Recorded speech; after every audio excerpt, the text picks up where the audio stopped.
কেমন আছো বন্ধুরা? আমি গৌরব চ্যাটার্জি। আমি একজন সাইকোলজিস্ট। আশা করি তোমরা ভালো আছো। একটা কথা যেটা অনেক দিন ধরেই আমার মনে আসছে, সেটা হলো যে মনের যে একটা সুস্থির ভাব বা একটা শান্ত ভাব মানুষ নিজের ভিতরে অনুভব করতে চায়, এবং তার জন্যে অনেকে মেডিটেশন প্র্যাকটিসও করে। কিন্তু কথা হচ্ছে, অনেক ক্ষেত্রেই রেজাল্ট খুব একটা আশানুরূপ অনেকে অনুভব করে না। ওই 10 মিনিট 15 মিনিট মেডিটেশন করলো, কিন্তু ওই যতক্ষণ করলো ততক্ষণ স্থির থাকলো। ব্যাপারটা কী জানো তো, সব জিনিসেরই একটা পূর্ব প্রস্তুতি প্রয়োজন।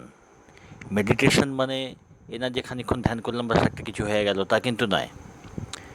তার জন্যে ওটা একটা মনের ব্যাপার। তো তো মেডিটেশন একটা অবস্থা, যেই অবস্থায় মন অনেকটা একাগ্র হয় এবং অনেক দূর পর্যন্ত একাগ্র হতে পারে, অনেকটাই একাগ্র করা যায় মনকে।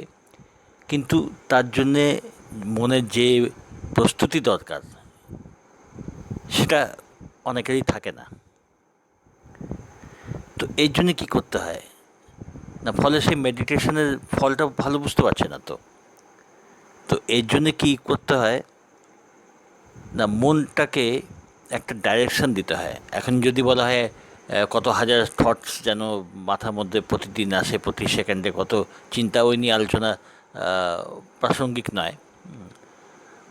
মানে অগণিত চিন্তা মানুষের ভেতরে আসতে থাকে, যেতে থাকে। তো কত হাজার কী হিসেব অনেকে দেয়, আমি বলবো ওসব হিসেবে মন রেখে কাজ নেই। চিন্তা বা থটস যেগুলো আসছে, ওগুলোকে ডাইরেকশন দেওয়া দরকার। কন্ট্রোল করা যায় না। তুমি চাইলেও সারাদিনে কত চিন্তা আসছে, কত যাচ্ছে, তুমি চাইলেও সেগুলো কন্ট্রোল করতে পারবে না। ওটা সম্ভব না, বাস্তবে সম্ভব না। যারা পারে তাদের কথা বলছি না আমি। কিন্তু আমরা চিন্তাগুলোকে একটা ডাইরেকশন দিতে পারি, নিশ্চিতভাবে পারি। কীরকম না, চিন্তা আসছে যাচ্ছে ঠিক আছে, কিন্তু যেন একটা নিশ্চিত একটা ডাইরেকশন যেন তার থাকে। যেমন চেষ্টা করব যেই চিন্তাগুলো আমাদের দুঃখ দিচ্ছে সেগুলো আমরা করব না, যতখানি পারা যায় অ্যাভয়েড করব। যে চিন্তা আমাদের আনন্দ দেয় এবং নৈতিক চিন্তা, নৈতিক চিন্তা কিন্তু আনন্দপূর্ণ চিন্তা, সেগুলো অনেক কিছু, তোমার হবি সম্বন্ধেও হতে পারে, তোমার লিটারেচার, তুমি কোনো ভালো বই পড়তে ভালোবাসো, বা তোমার যে কোনো সাবজেক্ট যেটা তোমাকে আনন্দ দেয়, তুমি সেইগুলো চিন্তা করো। কারোর পরোপকারের উৎসাহ পায়, সেই নিয়ে চিন্তা করুক। কেউ ভ্রমণে ভালো লাগে, কেউ পড়াশোনা করতে ভালোবাসে, কেউ নিজে ব্যবসাতে ভালোবাসে, কেউ নিজের চাকরিকেও ভালোবাসে। তো বলার উদ্দেশ্য হলো, চিন্তাগুলোকে একটা ডাইরেকশন দেওয়া যায় যে এই বিষয় নিয়ে আমি আলোচনা করব, চিন্তা করব। এলোমেলোভাবে যাতে চিন্তাগুলো আমাদের না যায়, ওটা যেন একটা নির্দিষ্ট খাতে যেন চিন্তাগুলো আমাদের যেন চলে।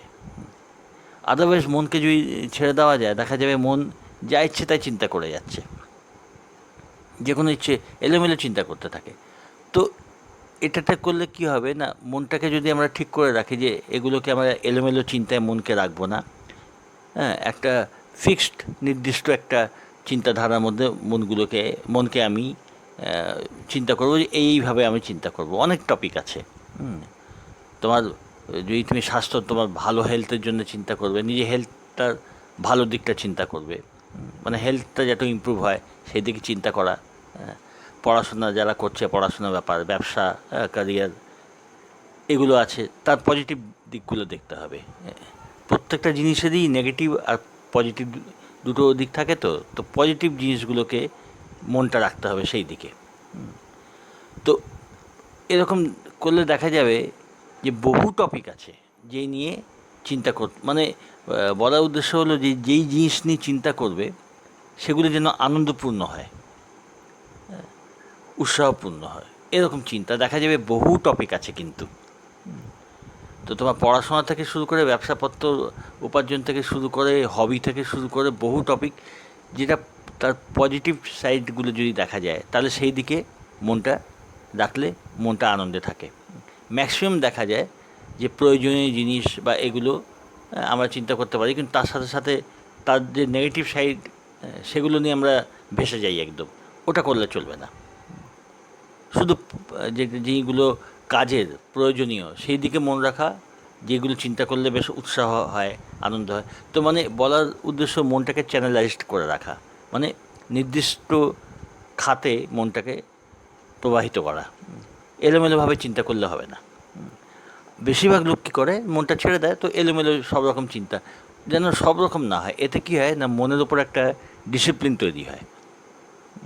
তারপরে দেখা যায় যে আস্তে আস্তে প্র্যাকটিস করতে করতে দেখা যায় যে কিছুদিন পর মন আর এদিক ওদিক চিন্তা বেশি করছে না, প্রয়োজনীয় চিন্তাগুলো করছে, আনন্দপূর্ণ চিন্তা করছে।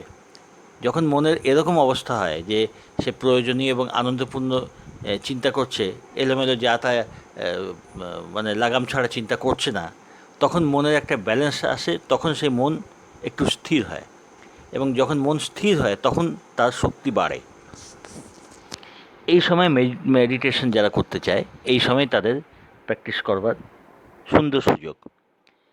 কারণ মন যখন একটু সুস্থির হয়, তখন যখন কেউ মেডিটেশন শুরু করে, এই সপ্তাহ 10 দিন প্র্যাকটিস করার পর যখন সে মেডিটেশন প্র্যাকটিস শুরু করে, তখন মনটা আরও আস্তে আস্তে খুব সহজে তখন একাগ্র হয়। লাগাম ছাড়া যাদের মনে যা ইচ্ছে চিন্তা করে যাচ্ছে, নেগেটিভ চিন্তা করছে, রাগ, হ্যাঁ, বিদ্বেষ, হিংসে, এইসব নিয়ে যারা রয়েছে, তাদের পক্ষে মেডিটেশনে মনটা লাগানো খুব কঠিন। তো ওই জন্য আস্তে আস্তে নির্দিষ্ট একটা পজিটিভ দিকে মনটাকে রাখতে রাখতে মন যখন স্থির হয়, একটুখানি মনের ক্ষমতা বাড়ে, তখন সেটাকে মেডিটেশনে লাগালে মন সহজে একাগ্র হয়, তখন মনের ক্ষমতা আরও বাড়ে।